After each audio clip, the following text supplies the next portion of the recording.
வடிவம் தரும் அதிசய கோவில். இத்தலம் மதுரை மாநகரில் பழங்காநத்தம் பகுதியில் அமைந்துள்ளது. இக்கோவிலின் அமைப்பானது கோவில் நுழைவு வாயில் மேல்புறம் 7 அடி உயரத்தில் குணஸ்ரீ தேவி கருமாரியம்மன் சுதை சிற்பம் அமைந்துள்ளது. உள்ளே நுழைந்தவுடன் ஈசானிய மூலையில் காசி விஸ்வநாதர் மற்றும் பாண்டி முனீஸ்வரர், காசி கால பைரவர், சுக்கிரன், பலிபீடமாக அங்காள பரமேஸ்வரியும், அக்கினி மூலையில் ஹரித்வாரிலிருந்து கொண்டு வந்த சுயம்புவான காமாட்சி ஏகாம்பரேஸ்வரர், 18ஆம் படி கருப்பசாமி, பத்ரகாளி, தெற்கு கோஷ்டத்தில் வராகி அம்மன், மேற்கு கோஷ்டத்தில் வீரபத்னி கண்ணகி, சிலம்பை உடைத்து நீதியை நிலைநாட்டும் மற்றும் கன்னிமூல கணபதி, பாலமுருகன், கண்ணகியின் வாழ்க்கை சரித்திரங்கள் சுதை சிற்பமாக வடிவமைக்கப்பட்டுள்ளது. மூங்கிலன்னை காமாட்சி மற்றும் கருவறையை சுற்றி முத்தாரம்மன், இசக்கியம்மன், மாசாணி அம்மன், பிரத்திங்கரா தேவி, பத்ரகாளி, தில்லைக்காளி என 8 தெய்வங்களும் பலிபீடமாக உள்ளது. இத்திருக்கோவிலில் குழந்தை செல்வம் இல்லாதவர்கள் பௌர்ணமி அன்று இந்த பிள்ளைக்கல்லை பெண்கள் மடியில் வைத்து கொண்டு குணஸ்ரீ தேவி கருமாரியம்மனை 7 முறை வலம் வந்தால் நிச்சயம் குழந்தை பாக்கியம் உண்டு. நாம் சுற்றும் ஒவ்வொரு முறைக்கும் கல்லின் கணம் கூடுகிறது. கல்லின் கணம் கூட கூட பிள்ளை செல்வம் உறுதியாக கிடைக்கும். இது எங்கும் பார்க்க முடியாத அதிசயம், ஆனால் உண்மை.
கோவிலில் பௌர்ணமி அன்று வழங்கப்படும் நவகிரக மூலிகையை வாங்கி வேள்வியில் போட்டால் நம் கர்ம வினைகள் எல்லாம் விலகுகிறது. திருமண தடை நீங்க இக்கோவிலில் தலவிருட்சமான வேப்ப மரத்தில் 7 மஞ்சள் கயிறு கட்டி 7 பௌர்ணமி 7 விளக்கு ஏற்ற திருமணம் விரைவில் முடியும்.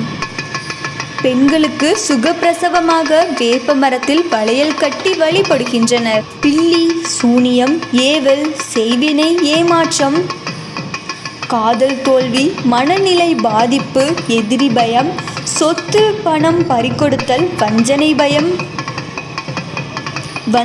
பயத்தால் வஞ்சனையால் பாதிக்கப்பட்டவர்கள் பௌர்ணமி அன்று 3 எலுமிச்சை பழத்தை வாங்கி கோவில் கருவறை முன் அமைந்துள்ள சூலாயுதத்தில் குத்தி வழிபட நீதி இழந்தவர்களுக்கு நீதி கிடைக்கும், நினைத்த காரியம் நடக்கும் என்பது பக்தர்கள் கண்ட உண்மையாகும். அகிலத்தை காக்கும் அன்னையாக அவதரித்து அருள்பாலிக்கின்ற குணஸ்ரீ தேவி கருமாரியம்மன் தன் கருணையாலும் தாய் குணத்தினாலும் கலியுக மக்களின் துயரங்களை தீர்த்து நல்வாழ்க்கை வழங்கும் கலியுக நாயகியாம். சீர்மிகு திருக்கோயில் குண அம்மாவின் அருளினால் எழுப்பப்பட்டுள்ளது. மண்ணில் மலர்ந்த நாள் முதல் மக்களின் நல்வாழ்விற்காக வாழ்கின்ற ஆன்மீக அருள் பெறும் ஜோதியாக குண அம்மாவிடம் குணஸ்ரீ தேவி கருமாரியம்மன் ஒரு சக்திய வாக்கு உரைத்து இக்கலியுகத்தில் பில்லி, சூனியம், ஏவல், சூது, வஞ்சகம், மாந்திரீகம் ஆகியவற்றின் கொடுமைக்கு தவிக்கும் மக்களை காப்பாற்றி அதர்மத்தை அழித்து தர்மம் தலை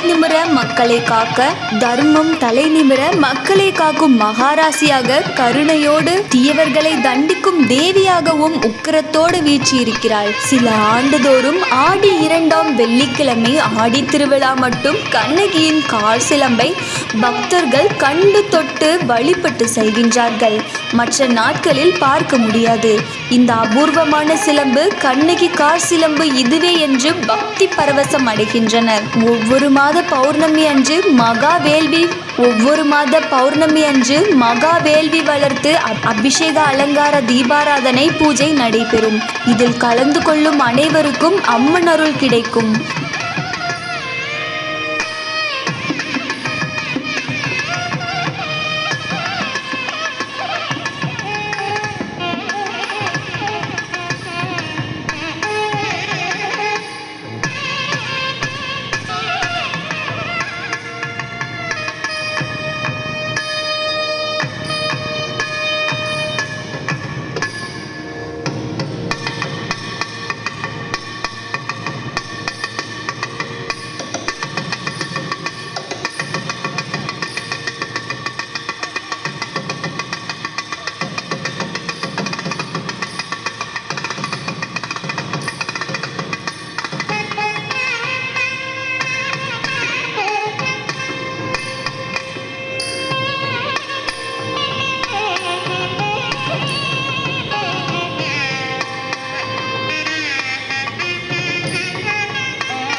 அருள்மிகு குணஸ்ரீ தேவி கருமாரியம்மன், மதுரை பழங்கானத்தலம். இந்த கோயில் வந்து புராண வரலாறான கோயில். சிலப்பதிகார காலத்தில் வந்து கண்ணகி வந்து இடது கால சிலம்ப கலட்டின இடம். இந்த இடம் ரொம்ப சக்தியான இடம். இந்த கோயில் வந்து கண்ணகிக்குரிய கோயில். 1900 வருஷத்துக்கு முன்னாடி வந்து கண்ணகியோடைய கோயில். இது கண்ணகியோடைய அம்சமாக வந்து கண்ணகி சக்தி பிறந்த கோயில். இந்த கோயில் வந்து அங்காள பரமேஸ்வரி அப்படின்னு சொல்லக்கூடியவங்களும் கண்ணகியும் கருமாரியம்மன் இருக்கிறாங்க. இந்த கோயில் வந்து ஆடி மாதம் முதல் வெள்ளிக்கிழமை காப்பு கட்டி 2வது வெள்ளிக்கிழமை திருவிழா நடக்கும்.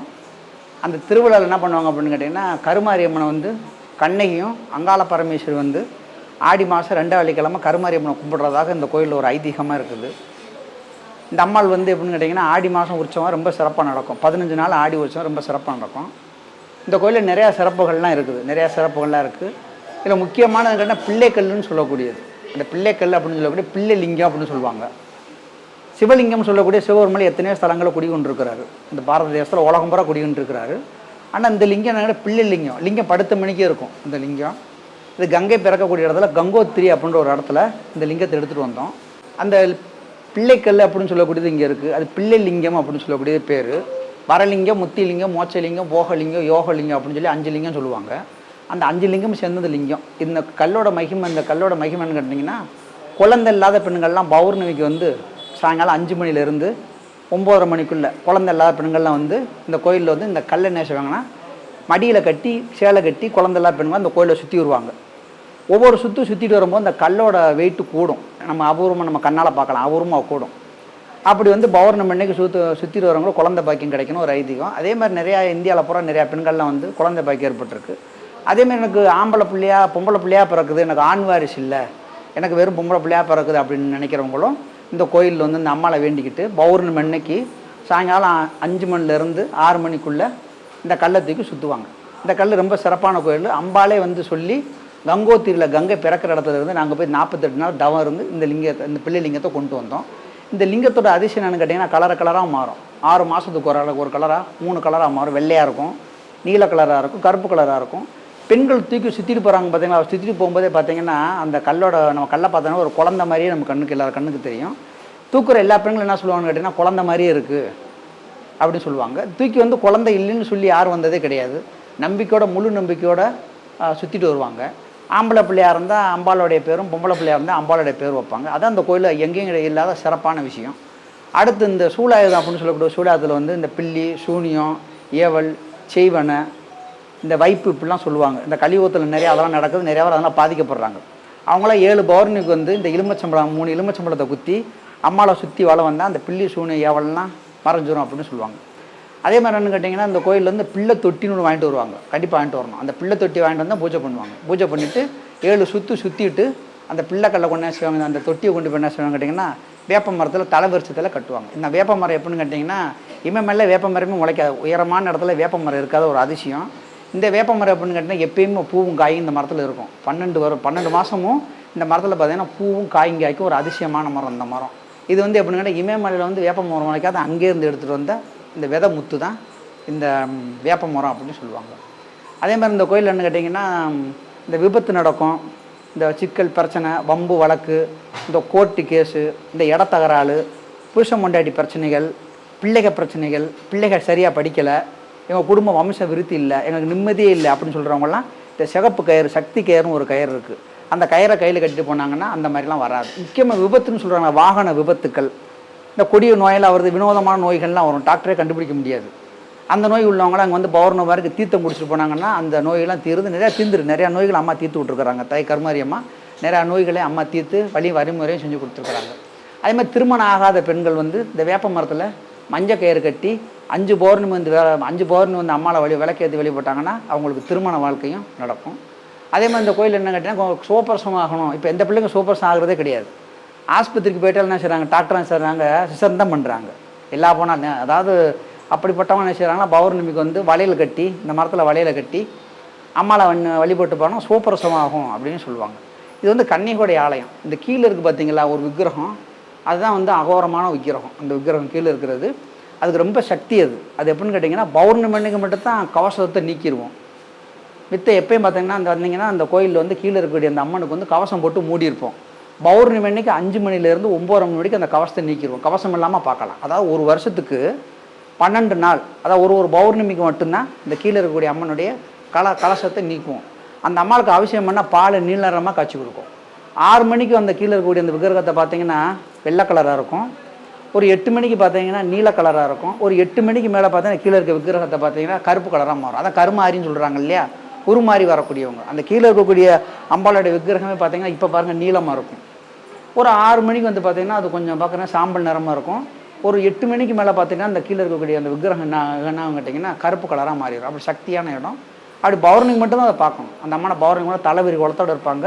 அந்த அம்மா 6 அடி உயரம், ரொம்ப உக்கிரமாக இருக்கிறாங்க அப்படின்றக்காண்டி அந்த அம்மாவை பூமியில் போட்டு மூடிட்டோம். இப்படி சர்வசாதாரண மற்றலாம் பௌர்ணமி இல்லாமல் மற்ற நாள்லாம் அந்த அம்மாவோட விக்கிரகத்தை எடுத்தோம்னு கேட்டிங்கன்னா தீ பிடிச்சிரும். யாருன்னா ஒரு ஆள் உயிர் சேதம் ஏற்பட்டுரும் இந்த ஏரியாவுக்குள்ளே. அதனால் அந்த இதை எடுக்க மாட்டோம். அப்போ நாங்கள் எடுத்துகிட்டோம்னு வச்சுக்கோங்க, கவசம் இல்லாமல் எடுத்துகிட்டோம்னா இங்கே உயிர் சேதம் ஏற்பட்டுரும், விபத்து ஏற்பட்டுரும், இல்லை தீ பிடிச்சிரும், யாருன்னா ஒரு வீட்டில் ஐயோன்னு கத்துற மாதிரி ஏற்பட்டுரும் இந்த ஏரியாவுக்குள்ளே. அதனால் பௌர்ணமிக்கு மட்டும்தான் அந்த கவசத்தை நாங்கள் நீக்குவோம். இது வந்து 1800 வருஷத்துக்கு முன்னாடி சில கன்னிகை வந்து தன்னோட இடது கால சிலம்பை கழட்டிட்டு மதுரைக்கு போன இடம். இங்கே ஒரு சனி இருக்கும் பார்த்தீங்கன்னா, ஒரு சனி இருக்குது. அந்த சனின்னு கேட்டிங்கன்னா பாலசனின்னு பேர். அதுக்கு பாலச்சனின்னு சொல்லி அந்த பேர் வச்சுருக்கோம் அப்படின்னு கேட்டிங்கன்னா, சிலப்பதிகார காலத்தில் நெடுஞ்செழிய பாண்டிய மன்னனுக்கு கன்னிகை மதுரைக்கு வரும்போது வாக்குச்சனி நடந்துச்சு. இப்போ வாக்குச்சனி நடக்கும்போது அந்த கதை சிலப்பதிகாரம் எல்லாருக்குமே தெரியும். அப்போ வந்து கோவலன் வந்து சிலம்பை கலந்துட்டார் அப்படின்னு சொல்லி நெடுஞ்செழிய பாண்டிய மன்னன் வந்து இந்த காவலாள்கிட்ட வந்து சிலம்பை கொண்டு கல்வனை கொணருக அப்படின்னு சொல்கிறதுக்கு பதில் இந்த வாக்குச்சனி பிடிச்சிருக்கிறதுனால கல்வனை கொண்டு சிலம்பை கொணருகன்னு சொல்லிட்டார். அவர் போதையில் ஏதோ ஒரு யோசனையில் சொல்லிட்டார் இந்த வாக்குச்சனினால். அதனால தான் கல்வனை கொண்டுன்னு கோவலனை கொண்டுட்டு சிலம்பை கொண்டு வந்துட்டாங்க. கன்னிகை அநீதி தவறாமல் இங்கே வந்து கோவலம் போட்டோன்னு ஒரு இடம் இருக்குது. அங்கே வீட்டுக்காரர் இருந்தோடனே அம்மா இங்கே உட்காந்து அழுதுருக்குறாங்க. விழுந்து அழுத உடனே இந்த இடத்துல இருக்க தேவதைகள்லாம் உன் புருஷன் கல்வனா, செங்கதிர் செல்வனே உன் புருஷன் கல்வனா அப்படின்னு சொல்லி கன்னிகை இந்த இடத்துல கேட்டிருக்காங்க. அப்போ இங்கே இருக்கக்கூடிய தேவதைகள்லாம் என்ன சொல்லியிருக்காங்க, உன் புருஷன் கல்வன் அல்ல அப்படின்னு சொல்லியிருக்கிறாங்க. அப்போ கல்வன் இந்த மதுரையை வந்து என்ன செய்யணும், நெருப்பு எரிக்கும் அப்படின்னு நெருப்பு கடவுள் வந்து இங்கே வாக்கு கொடுத்தாங்க. அதான் பதிவிளக்குன்னு ஒன்று இருக்கும். இங்கே பதிவிளக்குன்னு பார்த்தீங்கன்னா தெற்கு பார்த்து விளக்கு இந்த கோயில் எரியும். அந்த விளக்கை பார்த்து நம்ம கும்பிட்டாலே போதும், நம்ம பித்திருக்களுடைய சாபங்கள் முன்னோர்கள் பண்ண கரும வினைகள்லாம் தீரும். அந்த சனி ரொம்ப பவர்ஃபுல்லானவர், தெற்க பார்த்துருப்பார். அவர் தான் சனி வாக்குச்சனின்னு சொல்லி நெடுஞ்செழிய பாண்டிய மன்னனுக்கு அந்த வாக்குச்சனியாக நடந்துச்சு அப்படின்னு சொல்லுவாங்க. இந்த கோயில் நிறையா புராண வரலாறுலாம் இருக்குது. சின்ன கோயிலாக இருந்தது, அதை கருமாரியம்மன் கோயில்னு கட்டியிருக்கோம். அந்த கோயிலை போய் எடுக்கும்போது ஒரு கன்னிகையோட விக்கிரகம் ஒன்று எடுத்தோம். அதே மாதிரி இந்த அம்மா பார்த்தீங்கன்னா கன்னிகை பார்த்தீங்கன்னா இடது கால சம்மணத்தோட சிலம்பு வச்சுட்டு உட்காந்துருப்பாங்க. இடது கால சம்மணத்தோட உட்காந்துருப்பாங்க. அதே மாதிரி அங்கே ஸ்டோரி போட்டிருப்பாங்க. அதில் பார்த்தீங்கன்னா கன்னிகை வந்து ஒரு கால் சிலம்பை கட்டிட்டு இங்கேருந்து போகிற மாதிரி. இங்கே வழக்கறிஞர்கள் பெரிய பெரிய பதவியில் இருக்கிறவங்களுக்கெல்லாம் சிக்கல்கள் நிறையா வருதில்ல, அவங்களாம் இங்கே வந்து தீர்த்து கொடுத்துருவாங்க. அம்மா அது இந்த கோயில் எப்படின்னு கேட்டிங்கன்னா எனி டைமும் திறந்துருக்க மாட்டோம். 5 மணிக்கு திறந்துட்டு 9 வரைக்கும் கிடச்சிடுவோம். பகல் பூஜையெல்லாம் கிடையாது. காலையெல்லாம் கோயில் திறக்க மாட்டோம், பூட்டி தான் கிடக்கும். இந்த மார்கழி மாதம் மட்டும் உங்களுக்கு 1 மணி நேரம் திறந்துருப்போம். அந்த பிரமோற்சவம் சொல்லுவோம்ல, ஆடி மாதம் 15 நாள் திறந்துருப்போம். மற்ற எல்லா கோயிலும் எப்போயுமே திறந்துருக்கும். ஆனால் இந்த கோயில் அப்படி கிடையாது. இந்த கோயில் 5 மணிக்கு ஒரு நாளைக்கு 3 மணி நேரம் தான் நம்மளால் பார்க்க முடியும். எவ்வளோ பெரிய ஆள் வந்தாலும், எவ்வளோ பெரிய கோடீஸ்வரர் வந்தாலும் வரிசையில் தான் வரணும். இங்கே முதல் மரியாதை இந்த கோயிலில் கிடையாது. யாருக்கு முதல் மரியாதை கிடையாது. எல்லோரும் வரிசையில் தான் இந்த அம்மாவை பார்க்கணும். அப்படி எல்லா செல்வையும் எல்லா சிறப்பையும் இந்த அம்மா கொடுப்பாங்க. இந்த அம்மாவோட ஆசீர்வாதம் எல்லாருக்கும் கிடச்சி எல்லோரும் மேன்மையேட்டும். பௌர்ணமிக்கு வந்து இந்த அம்மாவோட யாரில் எல்லோரும் இந்த குணசிறு தேவி கருமாரியம்னு போட்டுக்கிறாங்க. இந்த குண அப்படின்னு சொல்லக்கூடியது சிலப்பதிகாரத்தில் வந்து இருக்கும். இந்த குணன்னு சொல்லக்கூடியது இளங்கோடிகள் வந்து முதல்ல ஸ்டோரி ஆரம்பிக்கும் போது, புராணம் ஆரம்பிக்கும் போது குண வாய்க்குன்றே அப்படின்னு சொல்லி தான் ஆரம்பிச்சிருப்பார். அந்த சிலப்பதிகாரத்தை இருக்கக்கூடிய எடுத்து தான் குணசிறு தேவி கருமாரி அப்படின்ற பேர் வச்சுருக்குறோம். இந்த கருமாரின்னு சொல்லக்கூடியவங்க 3 ரூபமானவங்க. இந்த கருமாரியம்மனை கும்பிட்டாங்கன்னா அவங்க சிவனுடைய அம்சமும் நாராயணனுடைய அம்சமும் சக்தியோடைய அம்சமும் கும்பிட்டாங்க. இந்த அம்மாவை கும்பிட்டாலே 3 பேரை கும்பிட்ட மாதிரி அர்த்தம். இந்த அம்மாவுடைய அண்ணனையும் இந்த அம்மாவுடைய வீட்டுக்கு கருமாரின்னு சொல்லுவாங்க. காணா கமலப்பவன், கமலத்தில் இருக்கக்கூடிய பிரமா, ரூனா ருத்ரன் சிவன் அப்படின்னு சொல்லுவாங்க. சிவனையும் மால்னா மால், திருமால் அப்படின்னு சொல்லக்கூடிய 30 தேவியர்களும் மும்மூர்த்தின்னு சொல்லுவாங்க. இந்த அம்மாளுக்கு நாராயணின்னு பேர். இந்த கருமாரியம்மன் கேட்டிங்கன்னா மகாபாரத்தில் இருக்கிறாங்க. மகாபாரத்தில் வந்து கிருஷ்ணனுக்கு தாயாக இருக்கிறாங்க. அதுக்கு தான் அவங்களுக்கு நாராயணின்னு பேர். எல்லா மாரியம்மன் கோயிலும் ஆடு பள்ளி கொடுப்பாங்க, சேவல் பள்ளி கொடுப்பாங்க, கோழி பள்ளி கொடுப்பாங்க. இந்த அம்மாவுக்கு பள்ளி பூஜை கிடையாது. இவங்க வந்து தேவின்னு பேர். மகாலட்சுமியோட அம்சமானவங்க. பௌர்ணமிக்கு வந்து வழிபட்டால் எல்லா அமைப்பும் எல்லா மேன்மையும் இந்த அம்மாளுக்கு கிடைக்கும். நீதி கிடைக்கும். இந்த சத்திகரெலாம் நீதி நேர்மை கிடைக்கும். இந்த கோயிலுக்கு வர்றதுன்னா அம்மாவுடைய உத்தரவு இருந்தால் தான் வர முடியும். எல்லா கோயிலுக்கும் போயிடலாம். மீனாட்சி கோயிலுக்கு போயிடலாம், திருப்பூண்டத்துக்கு போயிடலாம், சபரிமலைக்கு போயிடலாம், நினைச்ச உடனே போயிடலாம். ஆனால் இந்த கோயிலுக்கு வர முடியாது. இங்கே இருக்கிற எல்லாருமே ஆதாரம் தான். யார் டக்குன்னு வர முடியாது. என்னால் வர முடியல தான் சொல்லுவாங்க. இந்த அம்மா வந்து என்ன செய்யணும்னா கூப்பிடணும். இங்கேருந்து மீனாட்சி அம்மனுக்கு போகிறோம், திருப்போட்டத்துக்கு போகிறோம், இந்த வழியில் தான் போகிறோம், இங்கே போக முடியல வருத்தப்படுவாங்க. இந்த அம்மா யாரை நினைக்கிறாங்களோ அவங்க தான் இந்த வாசலை மிதிக்க முடியும். இந்த அம்மா இப்போ வந்திருக்க எல்லாருமே இந்த அம்மா நினைக்கிறாங்கன்னு அர்த்தம்.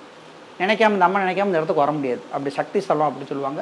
அந்த ஸ்டோரியில் தான் எம்எம்எல்ல வந்து அம்மா வந்து எனக்கு பிள்ளைக்கல் கொடுக்கக்கூடிய காட்சி அங்கே ஓவியம் வரைஞ்சி வச்சுருக்கிறாங்க. அம்மாவோட ஆசீர்வாதம் எல்லாருக்கும் இருக்கட்டும். எல்லா மக்களும் இந்த குணஸ்ரீ தேவி கருமாரி அம்மன் கோயிலுக்கும் அங்காள பரமேஸ்வரி கண்ணகி கோயிலுக்கு வந்து எல்லா செல்வாக்கும் எல்லா சீரும் சிறப்பும் பெறட்டும்னு வேண்டிக்கிறேன். அதே மாதிரி குழந்தை வரம் கிடச்சவங்க ஆடி மாதம் 2வது வெள்ளிக்கிழமை வந்து இங்கே அக்கன் சீடி எடுப்பாங்க, பால் குடம் எடுப்பாங்க. நிறையா தமிழ்நாட்டில் கோயில் பார்த்தா சின்ன கோயில் தமிழ்நாடு ஃபுல்லாக வரும். தமிழ்நாடு போக இந்த ஆடி மாதம் 2வது வெள்ளிக்கிழமை எல்லாரும் வந்து நேர்த்திக்கடன் செலுத்திட்டு போவாங்க. ஆனால் நம்பிக்கையோடு வந்து நினச்சது கண்டிப்பாக கிடைக்கும். எல்லா தெய்வத்தையும் பல கோயிலுக்கு போக வேண்டிய அவசியம் கிடையாது. இவ்வளோ வந்து பௌர்ணமிக்கு பார்த்தாலே ஒரு பௌர்ணமிக்கு வந்து இந்த அம்மாவை பார்த்தாலே ஒரு வருஷம் வந்து திருவண்ணாமலை கிரி வந்த பலன் கிடைக்குன்னு சொல்லியிருக்கிறாங்க புராணங்கள். ஒரு முறை வந்து இந்த அம்மாவை வழிபட்டால் பௌர்ணமி வழிபட்டால் திருவண்ணாமலை 12 பௌர்ணமிக்கு வழிபட்ட பலன் கிடைக்கணும் இந்த அம்மாவுடைய வாக்குன்னு. அக்னி ஸ்தலம் உள்ளது. இந்த அம்மாவே அக்னியில் பிறந்தவங்க தானே கருமாரி அப்படின்னு சொல்லுவாங்க. நிறையா புராண இதிகாச வரலாறாக இருக்குது. அம்மா வந்து கழுத்தில் ஒரு மாலை போட்டிருப்பாங்க, 108 மாலை, 108 ருத்ராட்சம் போட்டிருப்பாங்க. அந்த 108 ருத்ராட்சம் வந்து இந்த பாரத தேசத்தில் 108 சிவலிங்கம்னு சொல்லுவாங்க. எத்தனையோ 108 திவ்ய தேசம், 108 பெருமாளுடைய கோயில், 64 சக்தி பீடம், 1008 சிவன் கோயில் சொல்லுவாங்க. ஆனால் 108 சிவன் கோயில் தான் இந்தியாவில் முக்கியமானது. அந்த 108 சிவனையும் இந்த கருமாரி அம்மனை ஜவமாலையாக கழுத்தில் போட்டிருக்காங்க அப்படின்னு சொல்லி பெரியவங்கள்லாம் சொல்லுவாங்க. இந்த அம்மாவோட ஆசீர்வாதம் எல்லாரும் கிடைக்கட்டும். அதே மாதிரி பௌர்ணமிக்கு வந்து நவகிரக மூலிகைன்னு சொல்லுவாங்க. நவகிரகம் 9 கிரகம் இருக்கும். சூரியன், சந்திரன், செவ்வாய், புதன், சனி, ராகு, கேது அப்படின்னு 9 கிரகம் இருக்கும். அந்த 9 கிரகத்துக்குரிய மூலிகைங்க வச்சுருப்பாங்க. வர்ற பக்தர்கள்லாம் அந்த மூலிகை வாங்கி யாக குண்டத்தில் போடுவாங்க. யாக குண்டத்தில் போட்டு நவகிரகங்கள் ஏற்படக்கூடிய தோஷங்களும் குடும்பத்தில் இருக்கக்கூடிய பிரச்சனைகள்லாம் தீர்த்து வைப்பாங்க. அது எல்லா மக்களுக்கும் அம்மா கொடுத்துக்கிட்டு தான் இருக்கிறாங்க. எல்லா மக்களும் அந்த பலனை அடைஞ்சிக்கிட்டு தான் இருக்கிறாங்க. அவருடைய அருள் எல்லாருக்கும் கிடைக்கட்டும். எப்பயுமே மழை பெஞ்சதில்லை. பௌர்ணமி எத்தனை வருஷம் ஆச்சு? பௌர்ணமி இன்னைக்கு தான் மழை பெய்யுது. இதுக்கு முன்னே மழை பெஞ்சதே கிடையாது. எத்தனை வருஷம் ஆச்சு மழை பெய்யுது? எல்லாரும் அம்மாவோட அருளும் அம்மாவோட ஆசீர்வாதத்தை அடைக்கணும். நன்றி, வணக்கம். இந்த கோயிலுக்கு 3 வருஷமாக வந்துக்கிட்டு இருக்கேன். எனக்கு கோர்ட்டு கேஸுன்னு பிரச்சனை ஓடிக்கிட்டு இருந்துச்சு. அப்புறம் அதுவாக சால்வ் ஆயிடுச்சு. இந்த கோயிலுக்கு வந்ததுக்கப்புறம் அந்த பிரச்சனை சால்வ் ஆயிடுச்சு. அப்புறம் எந்த ஆபத்து வராமல் இப்போ பிரச்சனைலாம் சரியாயிட்டே இருக்குது. இப்போ நாங்கள் 2 பேரும் சேர்ந்து வாழ்கிற அளவுக்கு வந்துட்டோம். என் பேர் ராதா, என் ஹஸ்பண்ட் பேர் சுப்பிரமணியன். நாங்கள் வில்லாவரத்துலேருந்து வர்றோம். சக்தி வாய்ந்த அம்மன், நினச்சதெல்லாம் நடக்கும், நல்லபடியாக நடந்துக்கிட்டு இருக்கு. அதுக்காக வந்துக்கிட்டே இருக்கோம். 2 வருஷமாக வந்துக்கிட்டு இருக்கோம். சின்ன கோயில் ஆனால் பெரிய பலன் கிடைக்கும். இந்த கோயில் ஒரு விசேஷமான கோயில். வாழ்கோளமுடன். அதாவது நான் இன்னைக்கு வந்ததே ஒரு பெரிய விஷயந்தான். வீட்டுக்கு ஒரு வெளியில் தியானத்துக்கு போயிட்டு வந்தேன். வரவும் சிவலிங்கத்தோட கண்ணுக்கு தெரிஞ்சிச்சு. எனக்கு வர சொல்லி எனக்கு உத்தரவு வந்து தான் இன்றைக்கி நாங்கள் வந்திருக்கேன். இன்றைக்கி எனக்கே தெரியாது நாங்கள் வருவேன்னு நான் நினைக்கல. ஆனால் நான் போன வருஷம் இதே நாள் இங்கே வந்தேன். அதே நாள் ஞாபகத்துக்கு வந்தது இந்த சிவலிங்கம், இந்த அன்னாபிஷேகம். இதை பார்த்தேன். அது டக்குன்னு ஞாபகத்துக்கு வந்து என்ன மழையானாலும் இங்கே வந்துடணும்னு வந்தேன். எனக்கு பேத்தி பிறக்கிறதுக்காக, என் மகனுக்காக வேண்டுதலுக்காக இங்கே வந்தோம். எனக்கு இங்கே வந்தால் அவ்வளோ வைப்ரேஷனை என்னால் உணர முடியுது. உட்காந்து தியானம் பண்ண நல்லா வந்துச்சு. தியானம் நல்லா பண்ணினேன். இங்கே வர்றதுக்கு ரொம்ப ஈர்ப்பாக இருக்குது. இந்த கோயில் வந்து எத்தனையோ இடத்துக்கு நானும் போயிருக்கேன். ஆனால் இந்த இடத்துல என்ன இருக்குன்னு எனக்கு தெரியல. ஆனால் என்னால் உட்காந்துட்டு எழுந்திரிக்கவே முடியல. அவ்வளோ நேரம் மெடிடேஷனில் நல்லா உட்காந்துருந்தேன். நல்லா இருக்குது. இடம் சின்னது தான். இது அடுத்தவங்களுக்கு டிஸ்டர்ப் பண்ணக்கூடாதுன்னு எந்திரிச்சு வந்துட்டேன். அதனால் அந்த கோயிலுக்கு வர்றவங்களுக்கு கண்டிப்பாக அவங்கவுங்க நினச்ச காரியங்கள் கண்டிப்பாக நடக்கும். அந்த நம்பிக்கை இருக்குது. தாயை கும்பிட்டா எனக்கு அவ்வளோ ஆனந்தமாக இருக்குது. ஸ்ரீதேவி கருமாரி தாயை போற்றி இந்த கோயிலுக்கு நான் 4 வருஷமாக வந்துட்டுருக்கேன். 4 வருஷத்தில் வந்து நிறைய மாற்றங்கள் வீட்டில் நடந்திருக்கு. வண்டி வாங்கியிருக்கோம், நாங்கள் புதுசாக வீடு கட்டியிருக்கோம், நிறைய நல்லது நடந்திருக்கு. இந்த தாயினால தான் எல்லாமே எங்களுக்கு. இந்த தாய்க்கு சேவை பண்ணுன்றது தான் என்னோடய இது. ரொம்ப சந்தோஷமாக இப்போ வாழ்ந்துட்டுருக்கோம். எந்த சண்டை சச்சரவும் இல்லாமல். பௌர்ணமிக்கு வந்து வேள்வி யாகத்தில் வந்து போட சொன்னாங்க. கண்டினியூஸாக போட்டுட்ருக்கோம். அது கடைசி சாகர வரை போட்டுகிட்டே இருப்போம். அதே மாதிரி ஆடி திருவிழாக்குமே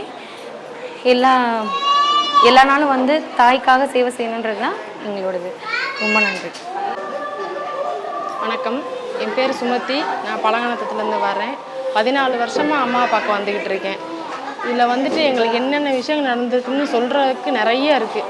அதில் 14 வருஷம் வர்றதில்ல. 10 வருஷத்தில் வந்து நாங்கள் வீடு கட்டி 10 வருஷம் ஆயிடுச்சு. சொந்த வீடு கட்டி வாங்கி அமைச்சு கொடுத்ததும் அம்மா தான்.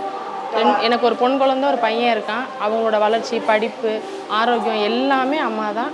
எங்கள் வீட்டுக்காரர் வந்து ஒரு 2 ஆக்சிடெண்ட்லேருந்து காப்பாற்றிருக்காங்க கரெக்டான சமயத்தில். அதுக்கப்புறம் வந்துட்டு நாங்கள் வந்து அம்மாவுக்கு வந்து நேர்த்திக்கடன் வந்து வருஷம் செஞ்சுட்டே தான் இருப்போம். இது வந்து எங்களோட ஆயுசு முழுக்க செய்கிறோம். எங்கள் வீட்டுக்காரர் 1000 பானை எடுக்கிறாரு. நான் அக்னி சட்டி காலத்துக்கும் எடுக்கிறதா வேண்டியிருக்கேன். எங்கள் பிள்ளைங்களும் பால் குடம் எடுப்பாங்க. எனக்கு வந்து இது தாய் வீடு. நான் வந்து செல்வ செழிப்போட ஆரோக்கியத்தோடு இருக்கோம். நாங்கள் எங்களை பார்த்துட்டு இன்னும் நிறையா பேரும் அதை கேட்டு வருவாங்க. இந்த கோயிலோட சிறப்பு என்னென்னா, கண்ணகி அம்மா வழிபாடு இங்கே உண்டு.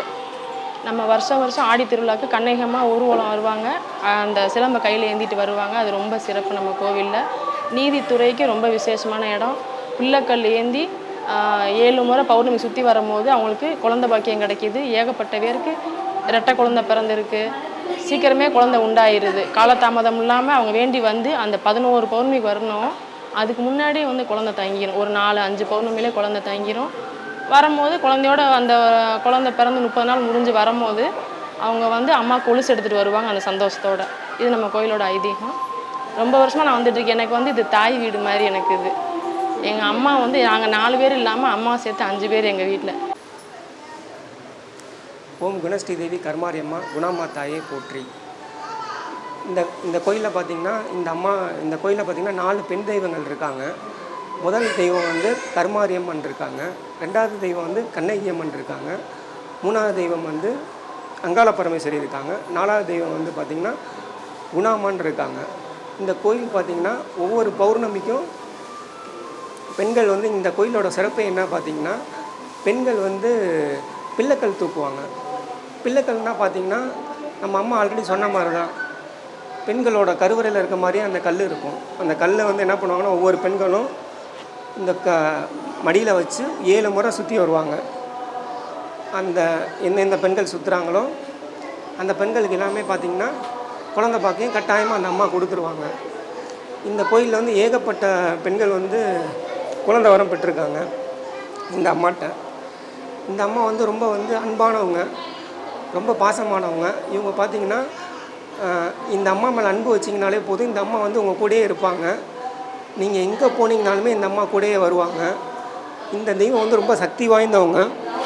யாருக்குமே பக்தின்னு தெரியாதவங்களுக்கே வந்து பார்த்திங்கன்னா இந்த கோயிலில் வந்து பார்த்திங்கன்னா ரொம்ப பாசமாகவும் அன்பாகவும் இருப்பாங்க. குடும்பத்தில் எல்லோரும் பார்த்திங்கன்னா மன நிம்மதியோடு இருப்பாங்க.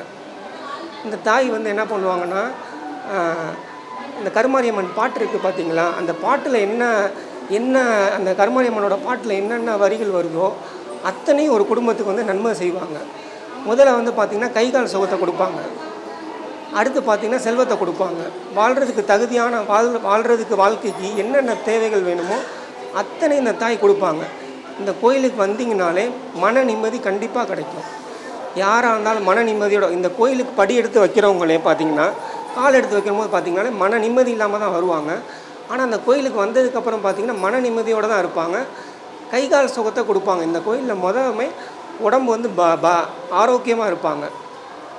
இப்போ எங்கள் அம்மா எடுத்துக்கிட்டிங்கன்னா கூட பாருங்களேன், வயசாகிடுச்சுன்னா அவங்களுக்கு சில பிரச்சனைகள்லாம் இருக்கும். ஆனால் பார்த்திங்கன்னா அவங்க வந்து அந்த அவங்களுக்கு வந்து அந்த சக்தியை கொடுப்பாங்க. எந்த நோய் நொடி இல்லாமல் வாழ்கிறதுக்கு உண்டான தகுதியை கொடுப்பாங்க அந்த தாய். எல்லோரும் வந்து இந்த கோயிலில் வந்து வழிபடணும்னு வேண்டி கேட்டுக்கிறேன்.